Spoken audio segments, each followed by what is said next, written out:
yang blueprint atau roadmap PSSI ke depan. Singkat saja Pak gambarannya. Kami persilahkan Pak. Assalamualaikum warahmatullahi wabarakatuh. Salam sejahtera untuk kita semua. Shalom, Om Swastiastu, Nama Budaya, Salam Kebajikan. Tentu pimpinan Komisi 10 dan seluruh anggota wakil rakyat dari Komisi 10 yang hadir hari ini, saya mengucapkan apresiasi setinggi-tingginya. Tanpa dukungan Bapak Ibu tidak mungkin sepak bola Indonesia seperti hari ini.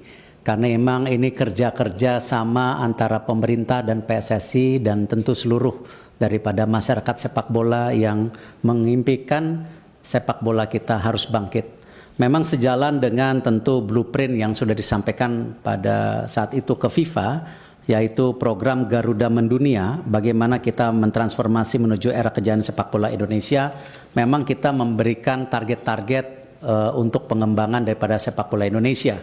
Seperti contoh, kita juga memaparkan kepada FIFA waktu itu bagaimana juga tidak hanya membangun yang putra, tapi juga yang putri, di mana contoh target-targetnya untuk tim putri ini lolos FIFA U17 World Cup tahun 2030, 2031 lolos Olimpiade, 2032 lolos FIFA U20 dan juga lolos Piala Dunia Putri 235 tahun 2035. Untuk yang putranya seperti ada di data di atas, waktu itu 2031 lolos Piala Dunia, lalu 2033 lolos Piala Dunia U20, 2036 lolos Olimpiade, 2038 lolos Piala Dunia.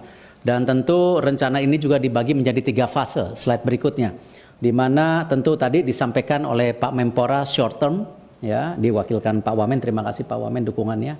Ini sama-sama tim Olimpiade London waktu itu.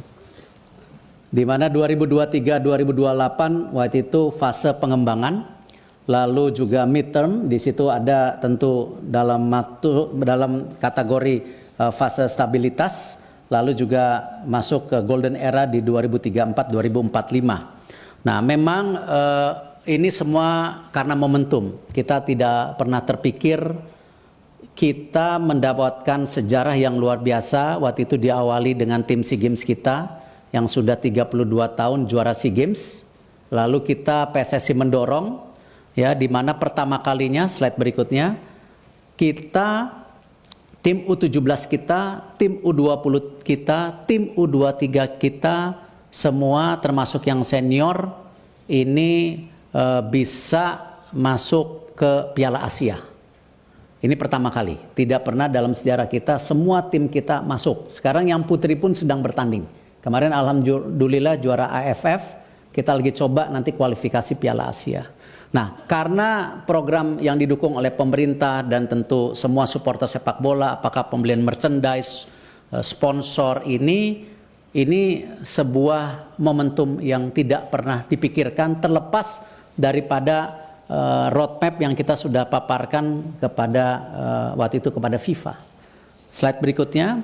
Nah, di sini sebagai contoh, di mana kemarin di U16 kita juara 3, sehingga kita bisa masuk Piala Asia, dan ini sekarang timnya sedang training camp. Akan ada beberapa pertandingan nanti di UAE, lalu di Saudi. Kalau sampai kita masuk 8 besar di Piala Asia, artinya kita lolos Piala Dunia. Artinya sebuah terobosan yang mestinya targetnya di tahun 2030-an. Nah, lalu di U20 sama, kemarin ternyata kita juara 1 Piala AFF U19. Yang sebenarnya untuk U20 sendiri targetnya sebenarnya lebih rendah dari yang U17. Ternyata juara. Nah, akhirnya kita lolos juga Piala Asia. Tapi sayang di fase grup kita kalah. Dan memang ke Piala Dunia itu untuk Piala U20 cukup berat karena 4 besar. Kalau yang U17 8 besar. Nah, tetapi tentu hal-hal seperti ini kita tidak boleh menyerah diri. Karena sebuah kegagalan. Karena U17 kita masih punya potensi. Bahkan kenapa kita juga diskusi hari ini mengenai percepatan naturalisasi, karena prestasi yang luar biasa di tim U23 kita. Next slide. Di mana masuk 4 besar Piala Asia. Jadi ranking 4 di Asia. Sehingga kalau ranking 3 kita langsung ke Olimpiade. Akhirnya karena ranking 4 kita harus bertanding di Prancis melawan Guinea. Sayang kita kalah 2-0. Nah, hal-hal seperti ini yang membuat confidence pemerintah PSSI kenapa tim senior kita ini punya potensi dari anak-anak muda kita seperti Rido, Marcelino yang juara SEA Games, ditambah tadi tim U23 kita dan sisa daripada tim senior kita. Nah, hal ini yang kalau dibilang kita sangat agresif, mohon maaf, tidak lain kita ingin supaya mimpi kita di Piala Dunia bisa tercapai.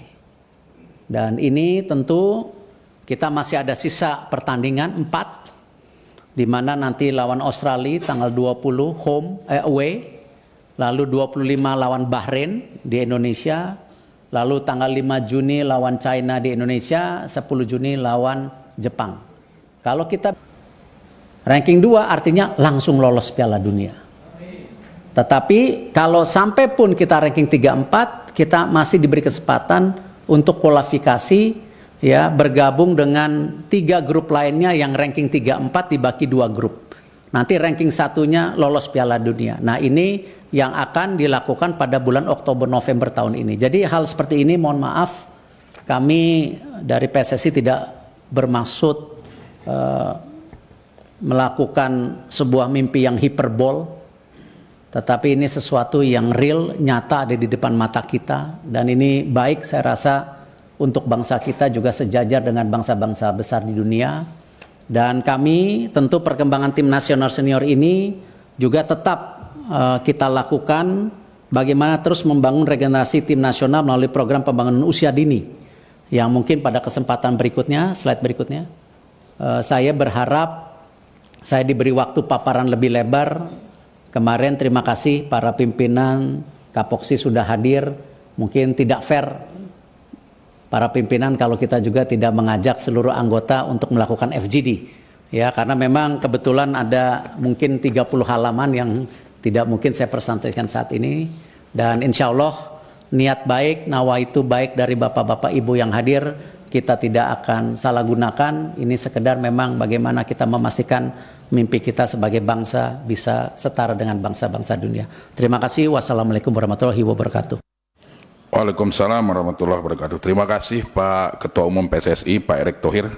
Insya Allah nanti kita agendakan Pak